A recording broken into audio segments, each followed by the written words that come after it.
आप संत मत कहिए, वो संत नहीं है। संत इतने मोटे नहीं हो सकते।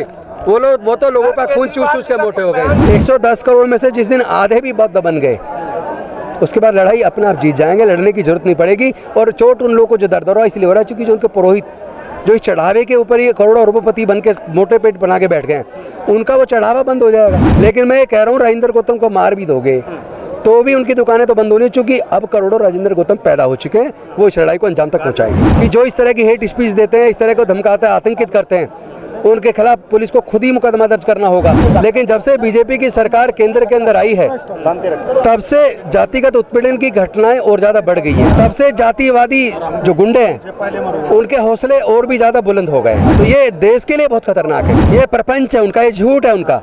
अगर उनके बयान में सच्चाई होती तो राजेंद्र गौतम यहाँ नहीं खड़ा होता, जेल में होता।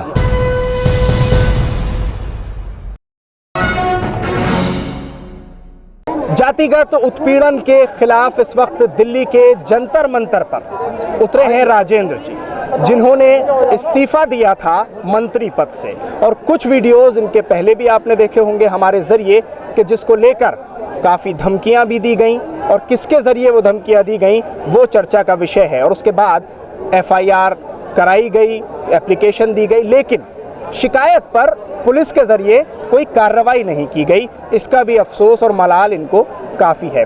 मेरे साथ इस वक्त खुद मौजूद है बातचीत करने के लिए। सर, सबसे पहला सवाल आपसे ये है, ये जो जातिगत उत्पीड़न है और ये जो धार्मिक रूप से किसी को प्रताड़ित करना है, इसको देखते कैसे हैं आप? आखिर ये हुआ क्यों? क्या पहले से है, अभी हो गया, या अब ज़्यादा हो गया? पहले से लगभग 3500 साल से है। और उसको ख़त्म करने का पहला जो क्रांतिकारी आंदोलन किसी ने किया, वो तथागत बुद्ध ने किया। अच्छा। उन्होंने अपने धम्म में, संघ के अंदर सभी को प्रवेश दिया, महिलाओं को भी दिया और अछूतों को भी दिया। और उसके बाद अलग अलग समय पर लोगों ने उस लड़ाई को लड़ा है। लेकिन हम देख रहे हैं कि आज़ादी के बाद, भारत के संविधान के बाद, उसमें काफ़ी हद तक न्याय मिलता दिखा।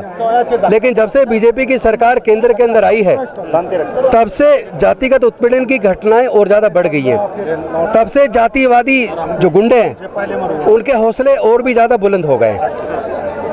तो ये देश के लिए बहुत खतरनाक है, देश के संविधान के लिए बहुत खतरनाक है। बीजेपी के सत्ता में आने के बाद पहली बार इसी जंतर मंतर पर भारत के संविधान को जलाने की घटना हुई।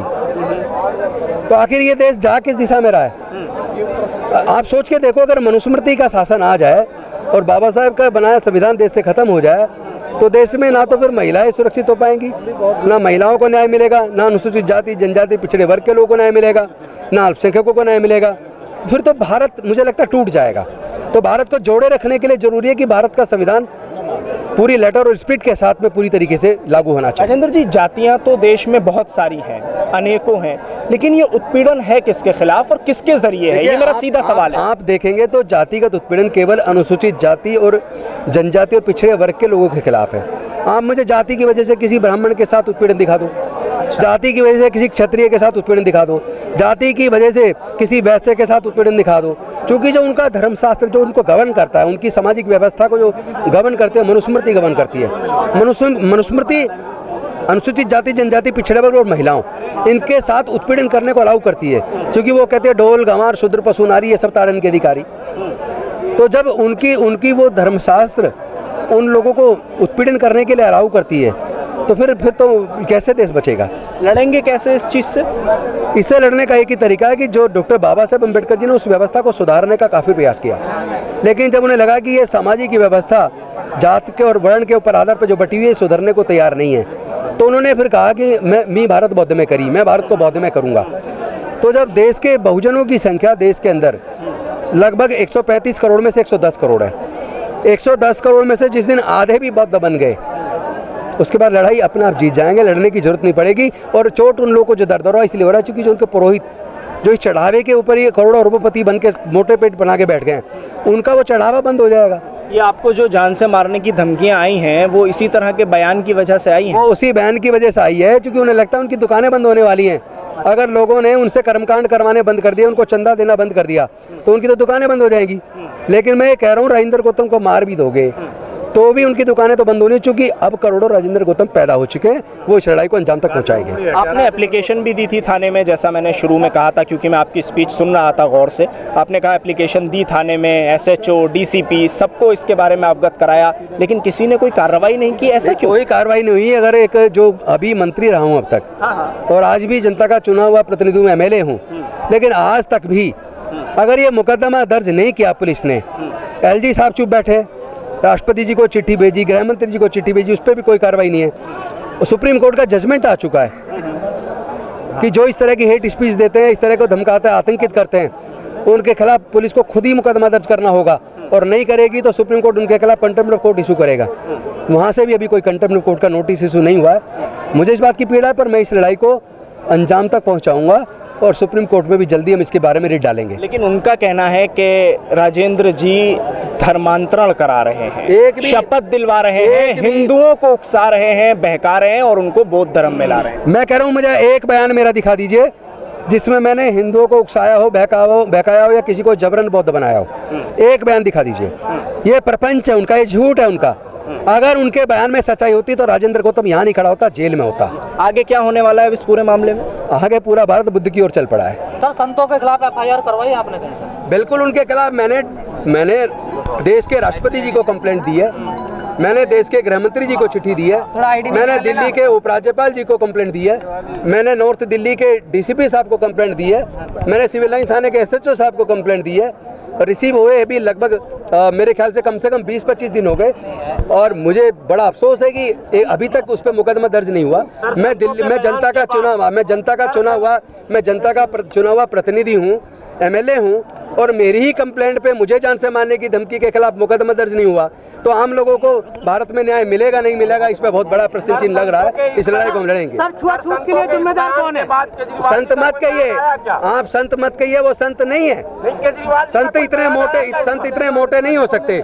वो तो लोगों का खून चूस के मोटे हो गए। सर, छुआछूत का जिम्मेदार कौन है? मैं देख रहा हूँ, छुआछूत के लिए हमारे देश की आज के डेट में सरकारें जिम्मेदार हैं। EWS कोटे को आज सरकारें हैं तो सरकारों का ये कॉन्स्टिट्यूशनल दायित्व बनता है कि वो देश से छुआछूत को हमेशा के लिए खत्म करें। सर, 75 सालों में फैसले को लेकर आपने सवाल उठाया राजेंद्र पाल जी। सर, पार्टी का कोई बयान नहीं आया। सर, 75 साल हो गए। मेरे समाज के लोग पूरे दुनिया से और पूरे देश से हमारे साथ खड़े इस लड़ाई में, और मुझे पता है कि कोई राजनीतिक पार्टी, चूंकि सबको वोट चाहिए, राजनीतिक पार्टी इस लड़ाई में साथ नहीं आएंगी, लेकिन समाज जवाब देने के लिए सक्षम है, और हम जवाब देंगे। राजेंद्र पाल जी, आपने EWS को सुप्रीम कोर्ट के फैसले को लेकर भी सवाल उठाया है, उसमें क्या आपत्ति है? सुप्रीम कोर्ट के फैसलों को लेकर भी आपने सवाल उठाया? हाँ, बिल्कुल उठाया। भारत के संविधान को पढ़िए, आर्टिकल 15(4) को पढ़िए, 15(1) को पढ़िए, 15(4) को पढ़िए साथ में। जब आप पढ़ेंगे तो आर्टिकल 15(4) कहता है 2000 socially and educationally backward classes they are to be given representation, they are to be given reservation. और उसमें जो बाद में जजमेंट एक सुप्रीम कोर्ट की आई, उसमें उसका आधार बताया कि एफिशिएंसी खत्म नहीं होनी चाहिए, एडिक्वेट रिप्रेजेंटेशन होना चाहिए। तो adequate 2000 more than represented, more than their population 2000 represented, यानी जो इनएडिक्वेट रिप्रेजेंटेशन उनका लेस नहीं है बल्कि बहुत ज़्यादा है। सभी धर्म के लोगों को, मानने वाले लोगों को बुद्ध के धम्म को मानना चाहिए, और बुद्ध का धम्म धर्म नहीं है, पहले ये समझ लीजिए। धर्म में और धम्म में अंतर है। धर्म चलता है धर्मशास्त्र से, और बुद्ध का जो धम्म है वो धर्म नहीं है, वो चलता है वैज्ञानिक दृष्टिकोण से, वो चलता है बुद्धि और विवेक से। वो किसी भी धर्म को मानने वाले लोग बौद्ध हो सकते हैं जो बुद्धि का इस्तेमाल करें, जो ज्ञान का इस्तेमाल करें, जो समतावादी हों, जो किसी भी प्रकार के अंधविश्वास और पाखंडवाद में भरोसा ना करें। सर, एक सवाल है मेरा, क्या आपने अभी संवैधानिक आपका सवाल का जवाब रहने का बात अभी आपने मंच से कहा कि मंत्री पद से मैंने इसलिए इस्तीफा दिया कि वो संवैधानिक पद था, तो लेजिस्लेटिव मेंबर होना भी तो संवैधानिक पद है। नहीं, आप इसको पढ़िए पहले। मंत्री का जो पद है उसका दायित्व एक सरकार के अंदर अपने क्षेत्र की जनता, दिल्ली की जनता के प्रति बहुत बड़ा काम, जिम्मेदारी होती है। लेकिन MLA एक स्वतंत्र व्यक्ति होता है जो सवाल उठाता है, मंत्री सवाल नहीं उठाता। मंत्री जनता के पूछे हुए सवालों का जवाब देता है, लेकिन MLA सवाल उठाता है। वो रोड पे भी सवाल उठाएगा, वो कोर्ट में भी सवाल उठाएगा, वो विधानसभा में लोगों के मुद्दों को उठाएगा। लेकिन मंत्री नहीं उठा सकते। नोटों पर गणेश लक्ष्मी की फोटो की डिमांड हो रही है सर। नहीं, मैं तो स्पष्ट कर चुका हूँ, भारत का जो राष्ट्रीय चिन्ह है उससे बड़ा कोई भारत में कोई व्यक्ति और कोई धर्म नहीं हो सकता। हमारा राष्ट्रीय चिन्ह जो भारत को गौरवान्वित करता है वो सबसे बड़ा है। और बाबा साहेब तो वैसे भी दुनिया के सबसे बड़े अर्थशास्त्रियों में से एक हैं। बाबा साहेब का जो रिसर्च वर्क था, दी प्रॉब्लम ऑफ रूपी in India and it's solution, जो बाबा साहेब का रिसर्च वर्क था, उस रिसर्च पेपर के ऊपर भारत का रिजर्व बैंक की स्थापना हुई। तो मैं समझता हूँ अच्छा विकल्प हो सकता है कि बाबा साहेब की पोर्ट्रेट जो है, मूर्ति जो है वो भारत के उसमें लगनी चाहिए। बहुत बहुत धन्यवाद।